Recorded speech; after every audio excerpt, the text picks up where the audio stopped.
Você sabe como o não exercício da autoconsciência está prejudicando a sua vida? E como fazer esse processo de se tornar autoconsciente? Eu vou responder a essas perguntas hoje, neste vídeo. Por isso, venha comigo!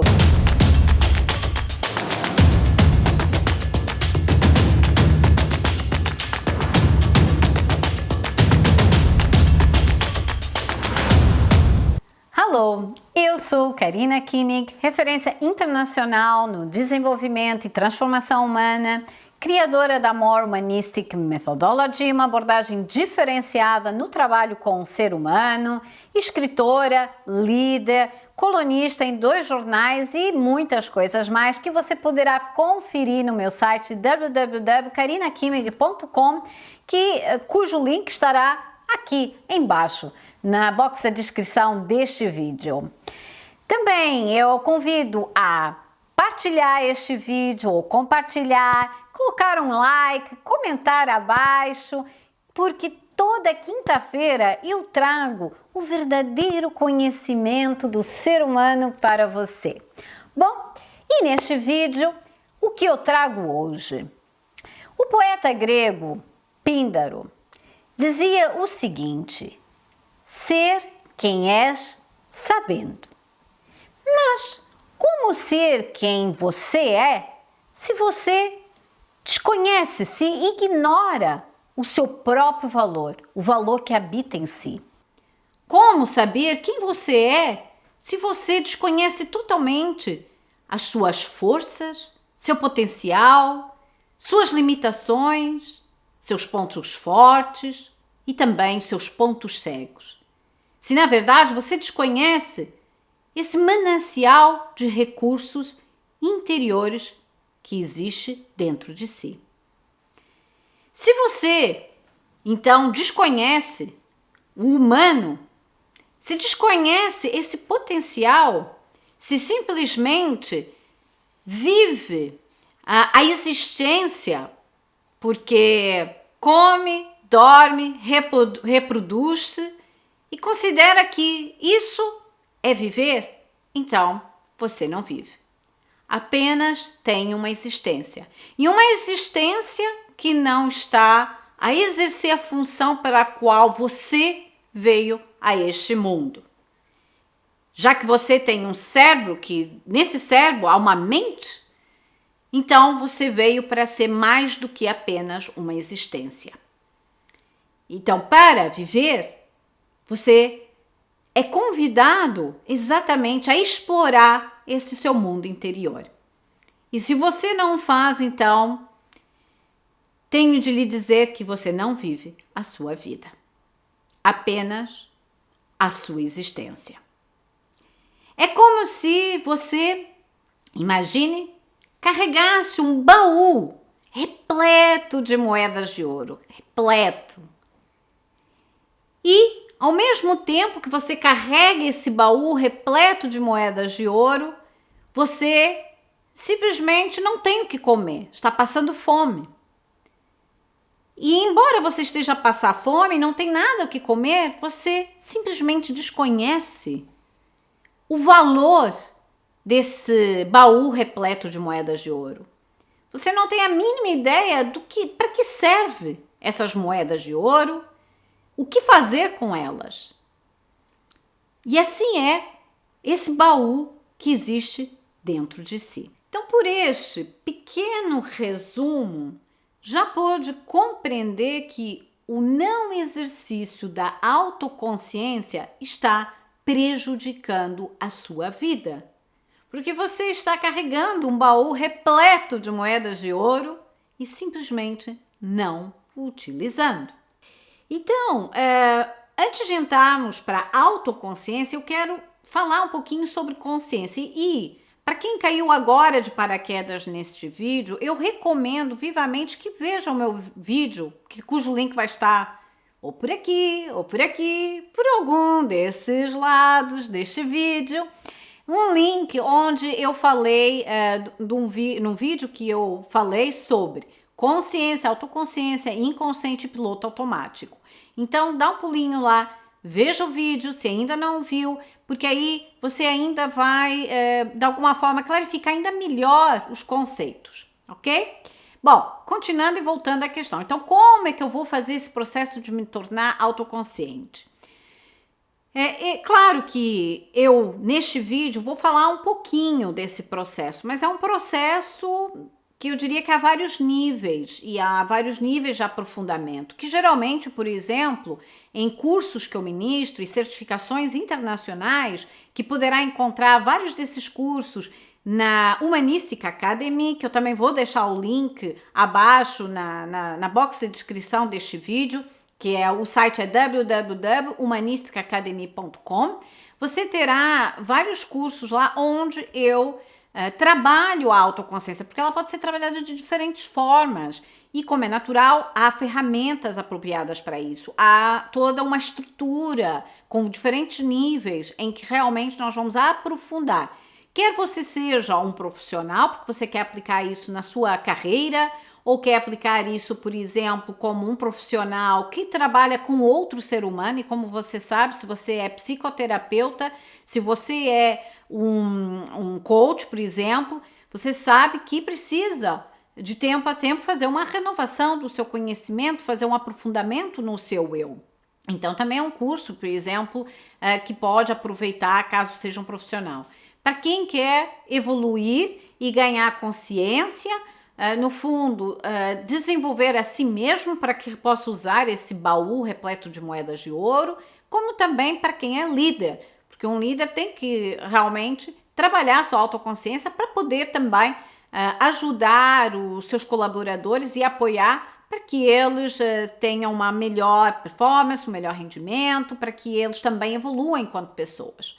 Mas isso é para vocês entenderem que há um processo e é preciso ser guiado nesse processo por um profissional qualificado com uma metodologia que realmente funcione. E isso eu posso assegurar e é fácil de ver por todos os testemunhos que eu tenho ao longo de 20 anos de pessoas que deram um salto qualitativo na sua evolução e até quantitativo, porque pode ser medido.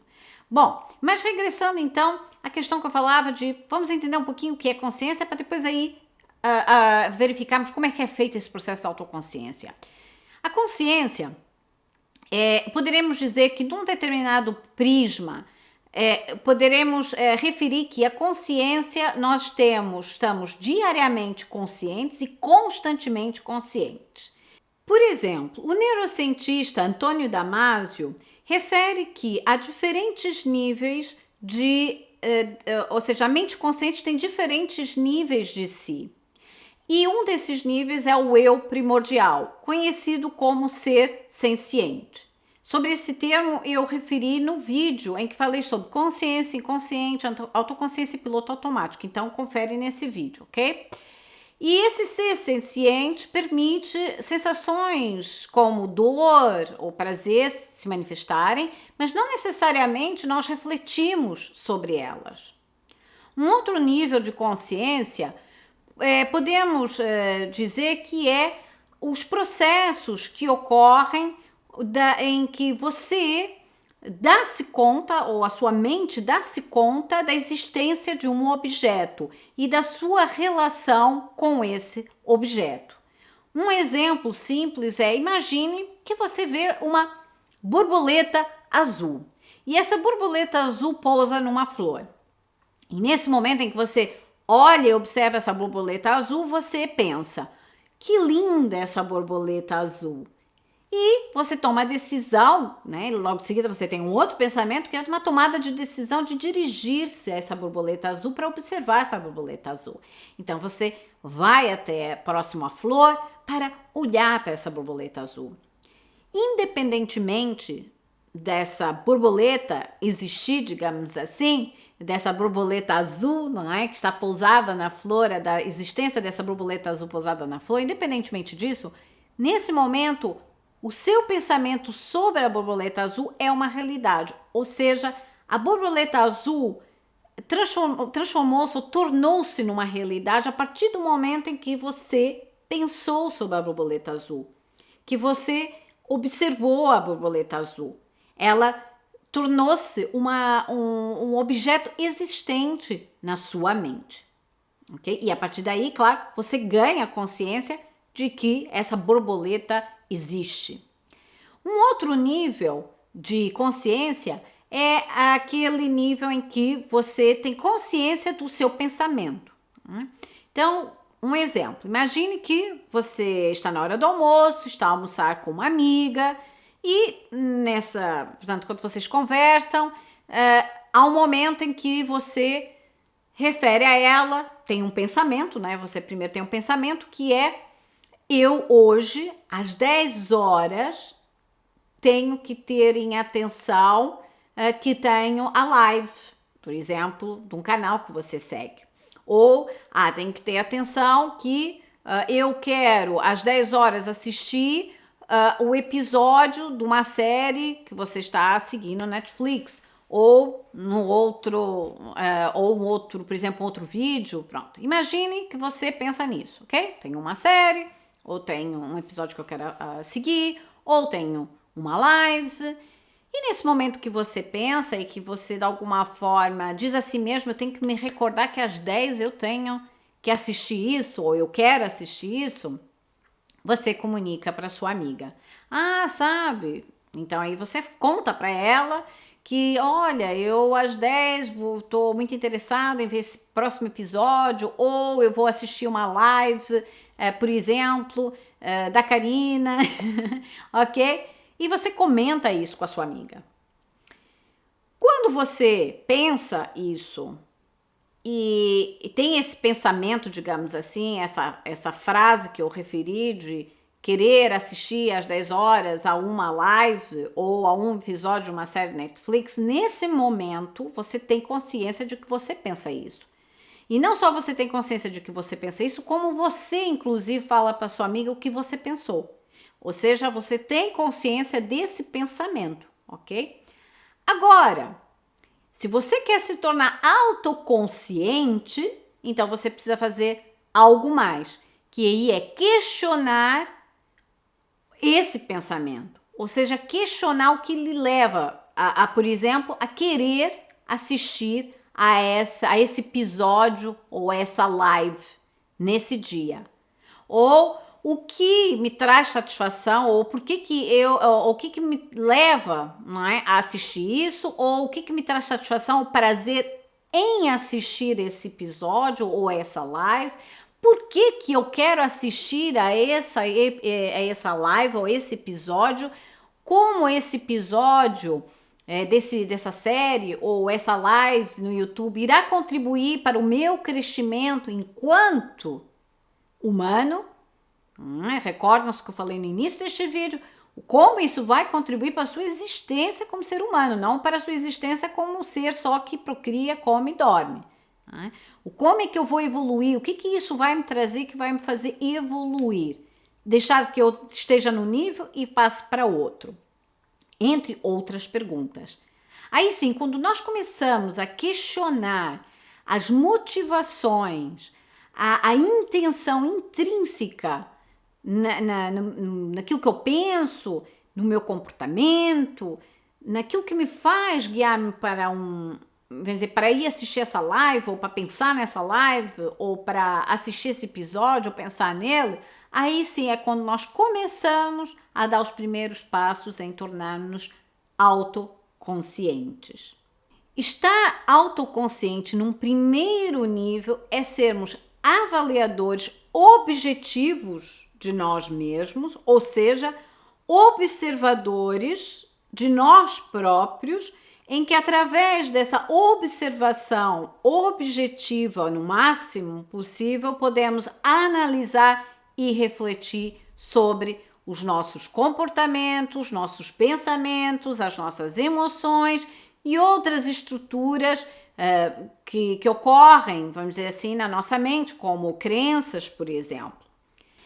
Estar autoconsciente no primeiro nível é nós sermos avaliadores objetivos de nós próprios, nas mais variadas circunstâncias e situações sobre os nossos processos emocionais, comportamentais, mentais e outros nas mais variadas circunstâncias de vida. Daniel Goleman, que popularizou o termo inteligência emocional, que já era usado pelo Wayne Payne, referiu que autoconsciência é quando nós tornamos consciente das nossas emoções no exato momento em que elas ocorrem. Portanto, a autoconsciência é quando nós tornamos conscientes das nossas emoções exatamente no momento em que elas ocorrem. Para mim, a autoconsciência vai muito, mas muito além disso. Esse seria um primeiro nível, essa capacidade, vamos dizer assim, de eu ter consciência do meu processo emocional no exato momento que acontece. Só que a autoconsciência para mim engloba muito mais que isso. Então vou dar um exemplo que vai ficar bem simples de nós entendermos o que eu quero dizer com isso. E o exemplo aqui é um exemplo de trânsito, de tráfego.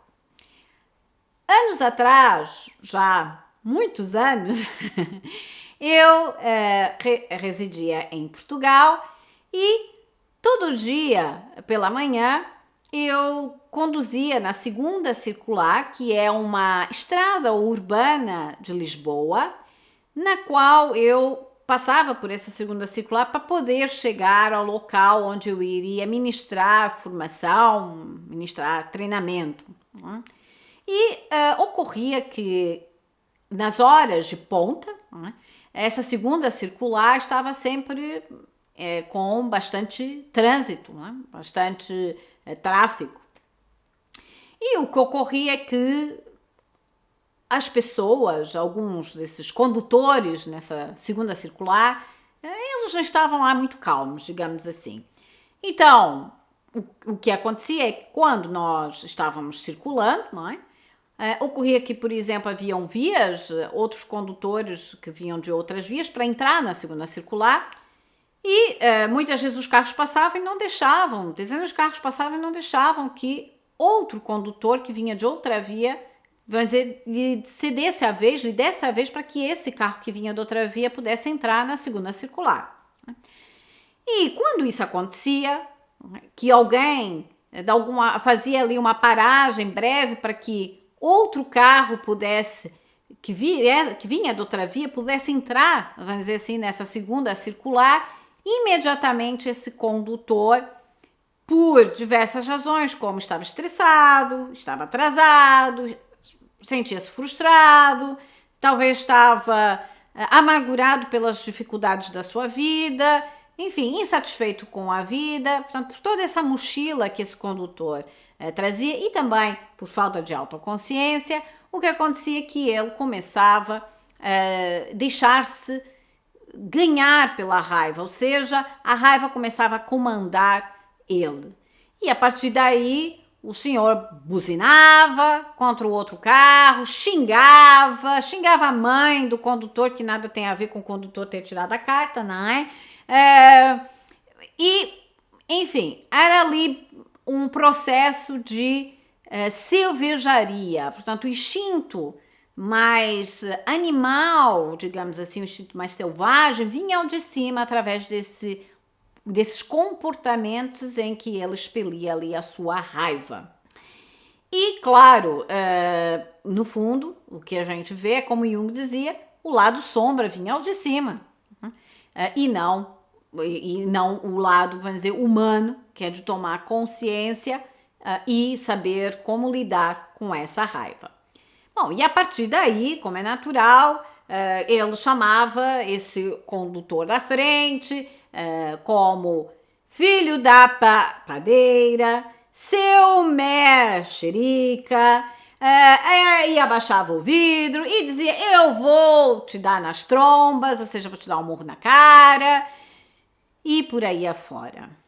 Bom, com esse exemplo, nós podemos entender o seguinte: essa pessoa, esse condutor, que através da raiva gerou todos esses comportamentos e interagiu dessa forma com o outro condutor, que permitiu que um outro carro, vamos dizer, pudesse entrar na segunda circular, nessa estrada, esse condutor, ele está consciente dos seus pensamentos, porque ele sabe perfeitamente o que ele falou.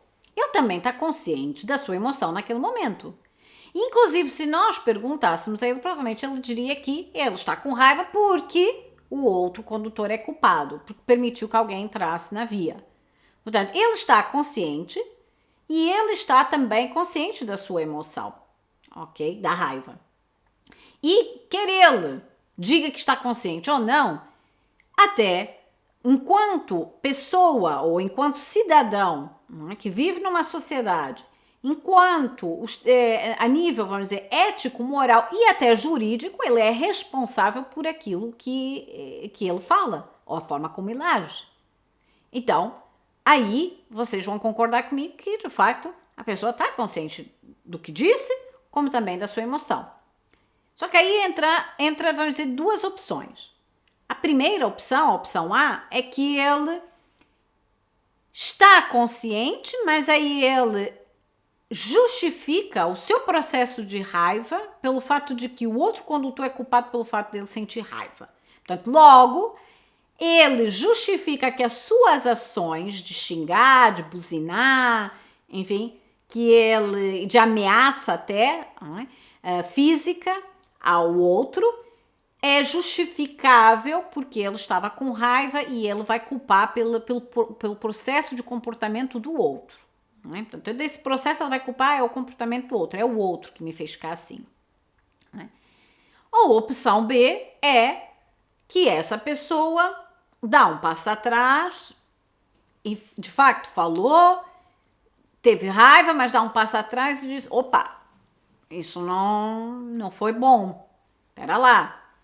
Eu tenho que refletir, entrar nesse processo dessa raiva, desse estresse, isso não vale a pena. Eu realmente estou, pelo que eu estou a ver, eu tenho um problema com a raiva. Eu tenho que ganhar de novo controle sobre isso. Portanto, eu perdi o controle.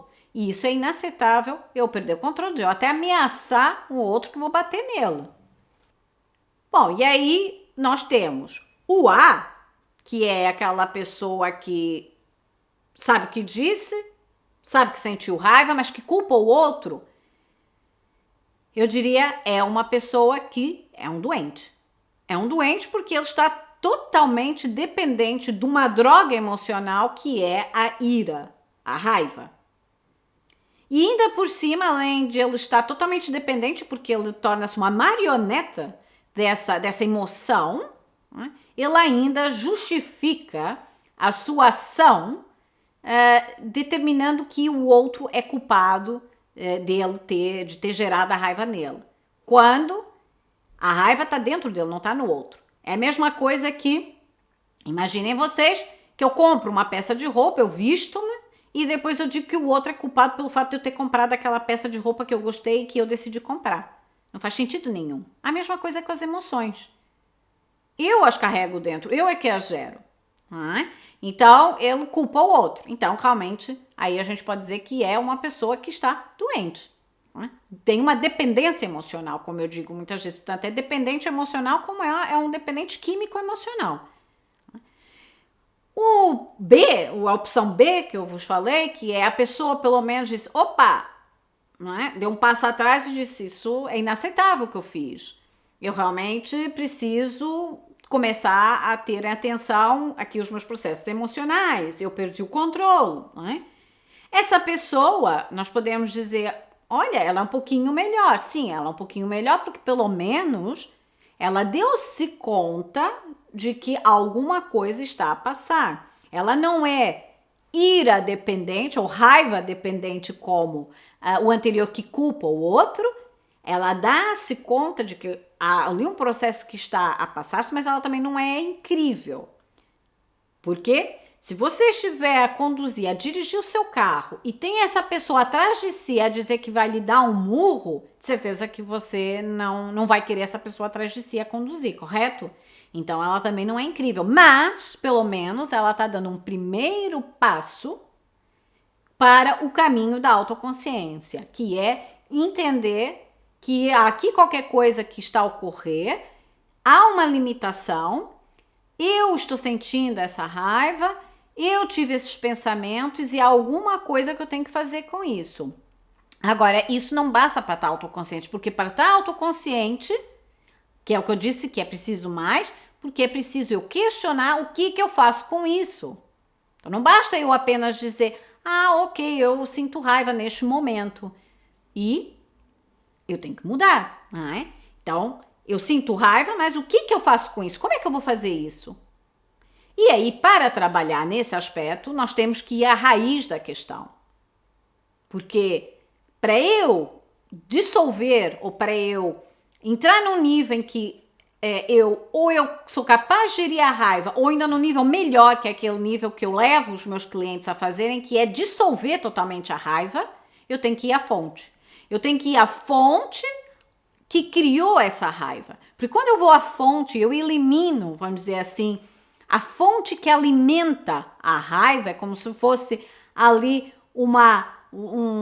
eu diria um arsenal, não é? Um arsenal que está ali e ele vai alimentando. Enquanto ele alimenta, a raiva, ela pula e aparece, emerge em diferentes situações, como essa do trânsito, como noutra situação. Mas quando eu elimino a fonte, eu já não tenho, vamos dizer, o que alimentar essa raiva. Então, automaticamente, eu deixo de manifestar essa raiva. Porque eu eliminei, vamos dizer, a origem da raiva.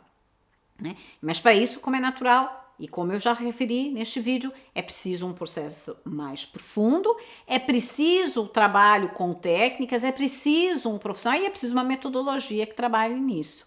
Né? Então, quando eu faço esse processo, eu começo a olhar nos olhos da raiva, olho no olho, e entendo o que é essa raiva, de onde é que ela vem. E aí eu, como eu disse, elimino a fonte. É a mesma coisa que você olhar para um touro que é ameaçador, que tem uma força incrível, que é capaz de completamente esmagá-lo, só que você olha nos olhos e você entende como domar esse touro, como você irá trabalhar esse touro de forma que ele se torne manso e respeitador dos limites. É a mesma coisa que tem que ser feita, vamos dizer assim, com a raiva neste exemplo. Não é? Só que aí você pode perguntar, ok, Karina, mas então como fazer isso, né? Que níveis são esses? Porque eu já entendi que não é só ter consciência da raiva, não é ter só consciência do meu pensamento, é preciso eu alterar, é eu ir a essa fonte. Então, como fazer isso? Como eu já referi anteriormente, de acordo a minha, vamos dizer, a forma como eu trabalho, a minha metodologia, nós temos que fazer uma análise e também trabalhar diferentes estruturas para que realmente você se torne autoconsciente. Não basta, por exemplo, trabalhar só essa parte emocional. Você também tem que trabalhar os seus processos mentais. Você tem que trabalhar também suas crenças, por exemplo. Você também tem que trabalhar a sua estrutura de pensamento. Você tem uma determinada estrutura de pensamento e decisão de diferentes, que eu denomino estratégias mentais. E esse processo de pensamento e de decisão, ele determina a forma como você encara a realidade, mas também a que nível de consciência, ou qual é o seu nível de autoconsciência, digamos assim, nesse processo que você realiza.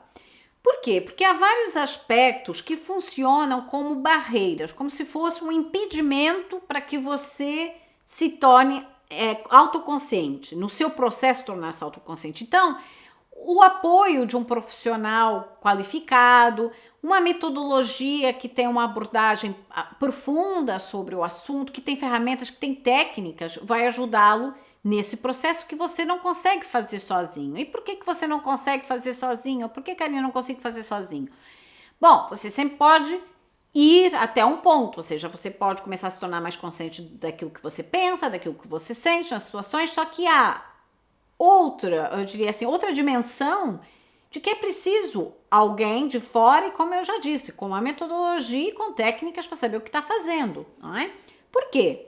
Porque essas barreiras, elas se revelam de diferentes maneiras, da qual você nem sequer tem a mínima consciência. É a tal questão que eu falava no início, do tal baú repleto de moedas de ouro que você carrega e você desconhece totalmente essa riqueza interior que você possui. E o que lhe impede, por exemplo, um exemplo simples que lhe pode impedir a esse processo de autoconsciência? Por exemplo, viés cognitivo. O que é um viés cognitivo? É um padrão de distorção de julgamento.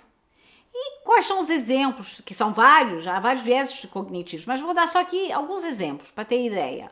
Um deles, por exemplo, é o paradigma pessoal. Paradigma pessoal é o seu conjunto de ideias, a sua forma de ver o mundo, o seu conjunto de crenças sobre algo que para si é aquilo que você considera que é a realidade, ou que se poderíamos dizer assim, como você interpreta a realidade ou como você atesta que a realidade é. Então, dando um exemplo simples.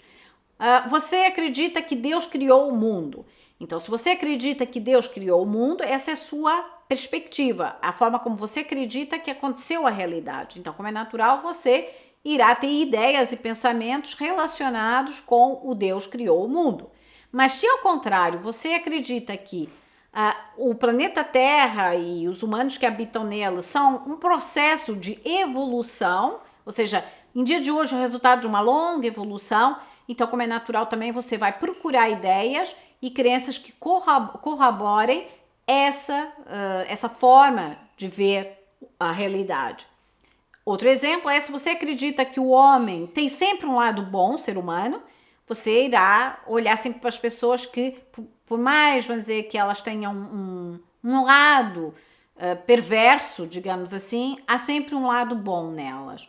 Mas também você pode ver ao contrário e dizer, não, o ser humano é mau, ele nasce mau, não é? Só que as regras éticas e morais e sociais é que impedem ele, de alguma forma, manifestar amplamente esse seu lado vil, digamos assim.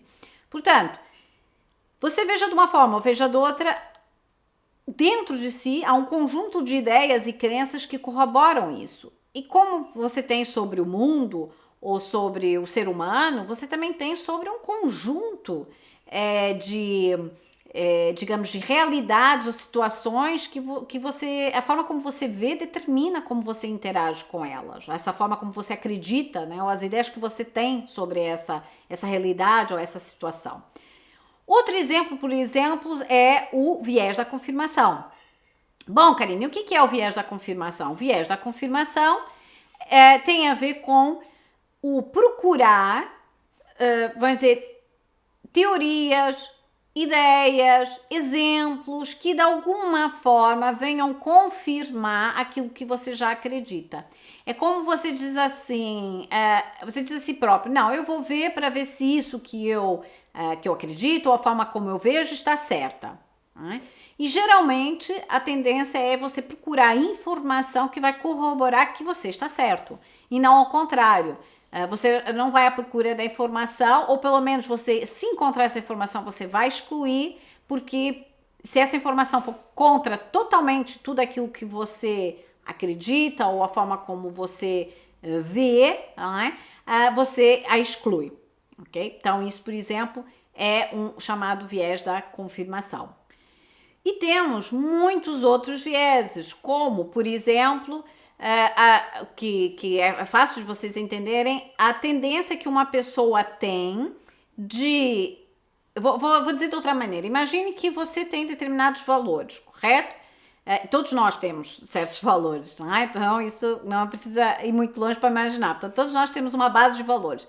A nossa tendência é relacionarmos ou estabelecermos aqui conexões com pessoas que tenham valores ou formas de ver a realidade similares à nossa. Então, acabamos por, as tais chamadas bolhas, né? Acabamos por nos reunir em círculos que estas pessoas que estão dentro desses circuitos comungam, vamos dizer assim, valores e formas de ver similares. E não, a nossa tendência não é ir à procura de pessoas que, de alguma forma, vão contra esses valores. Ok? Então, esses são exemplos de alguns viéses cognitivos, perdão. Mas há vários vieses cognitivos. É só para ter uma noção de que nós temos essas barreiras que estão muito inerentes a nós e que sem, de alguma forma, um olhar externo que questione, que tenha essa capacidade de analisar isso, que tenha essa capacidade de detectar essas barreiras, a própria pessoa não é capaz de ver porque torna-se cega àquilo que, no fundo, a limita.